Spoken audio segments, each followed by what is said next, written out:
Samahan niyo ako. Okay? Tara. Hi mga B! So, andito ngayon sa labas kasi gusto kong sundan agad yung ng stress reliever. Papakita ko sa inyo kung bakit kung paano gumala na wala namang budget na kailangan. Kasi mga comment pala, hindi naman sobrang dami pero may mga comment na wala daw budget, walang pera. So, pakita natin simpleng lakad-lakad lang, window shopping. Samahan niyo ako. Okay? Tara. Andito ako ngayon sa Madinat Science Backside. Dito ako dumaan kasi gusto kong ipakita sa inyo. So, ito yung tinatawag din nilang Gold Souk, Gold Center dito. So, pag pumasok kayo dyan, maganda kayo maraming gold, maraming shops of course kasi shopping center nga siya. Pero kasi parang crowded na kasi siya. Lalo ngayon kasi Sunday. Hindi sa Abu Dhabi, meron din traffic. Kasi nga Sunday ngayon. So, yun expect natin na maraming traffic, maraming sasakyan, maraming gumala, gano'n. Mga beef, andito na tayo. Ito yung tinatawag nilang Electra Street. Nakita niyo na yung Lifeline Hospital. So, yan na is Electra. Habit Center. Ganyan lang. Wala ka naman kailangan gastos sa ganyan. Unless lang talaga kung may magustuhan ka din. Kung wala ka naman budget, magpipigil ka siya. Hindi ka lang dyan. Ganon. Ako kasi mga biyet. Sa ginagawa ko kasi, ganyan, maglalakad-lakad. May pera na, tsaka ako bibili. At least alam ko na kung saan ko siya kukunin. Ayoko rin kasi nagtatagal, lalo na pag binibili mo sa pato. Ayoko nagtatagal sa isang shop. Babahuan ako sa rubber. Ewan ko kung bakit. Lalo pag tsunela, sobrang baho para sa hilo ako. So ito na, dito tayo sa crossing ng Lifeline. Ayan si Lifeline Hospital. So ito sa malaking hospital sa Abu Dhabi. Nakita nyo na yan.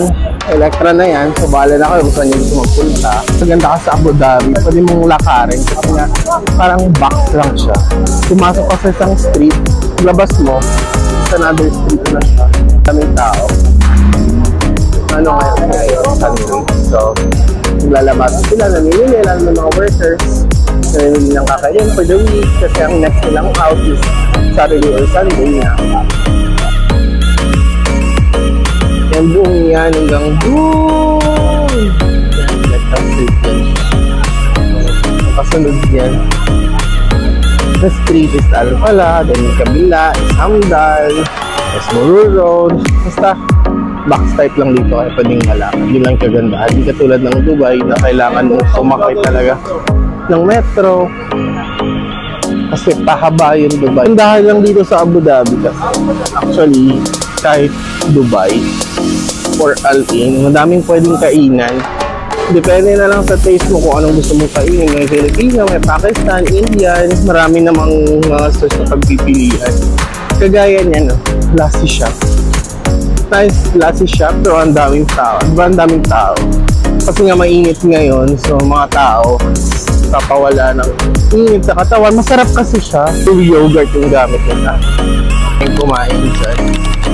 Isa rin yan sa paborito ko restaurant. Shawarma naman yung gusto nyo. Ayan. Diyan kayo bumili. Halong Electra lang yan. Papuntang greenhouse. Masarap yung shawarma nila dyan. Iba-iba kasi klase ng shawarma. May Persian, Indian, may Lebanese, may Turkish. Ang bagay. Marami kasi yung klase. Pero dyan masarap. For sure magugustuhan nyo. Sa inyo, isa sa mga pinupunta ng mga Pinoy. Kasi isa siya sa mga mura. Ayan. In-house. So, dito lang siya sa corner na sa street. Yung maganda dito sa kasi lahat ng tao sumusunod sa traffic regulations. So, tingnan nyo, lahat sila naghihintay. Hindi katulad sa Pilipinas na, di ba, nag-uunahan pa pati mga sasakyan. Yung 2 lanes, ginagawang 4 lanes. Ano ba yan? Kasi po, sana ma-implement na ng maayos para naman maging maayos sa Pilipinas. At yung may mga driver naman, mga tao, sana maging seryoso din sila. Hindi yung puro reklamo, wala namang ginagawa. Dito tayo ngayon sa may likod ng Eldorado. Yan, actually, Eldorado. Dati siyang magandang cinema. Meron pa doon yung old na cinema. Sa likod niya, wala sa kalsada tayo. Pag pumunta ka sa backside, ang dami niyang mga computer shops. So yan, pang gaming, pang corporate. Kung may mga sira yung mga laptop nyo, pwede nyo dalhin dyan. Dyan nyo ipaayos. Mga prices naman nila kasi magkakatulad lang. Tumawid nga pala ako dito sa kabilang street. Hindi na ako nakapag-video kasi masyadong maraming tao. Tapos nagmamadali din ako. At baka mag-iit tayo ng mga tao. Nandito ako sa isang fast food. Well known naman sa Pilipinas. O, diba? Living. Ito yung isa sa mga pinupuntahan ng mga Pilipino dito. Pala ito, may isang paborito mga Pinoy din dito. Itong day-to-day. Bago lang siya dito pero ang first na day-to-day is sa Dubai pa. Nung nasan pa ako sa Dubai, nag-board ako doon. Pero ngayon nandito na ako sa Abu Dhabi. Nag-iisa lang yan.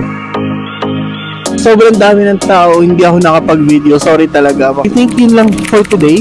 Samahan niyo ako sa next series natin. Bye!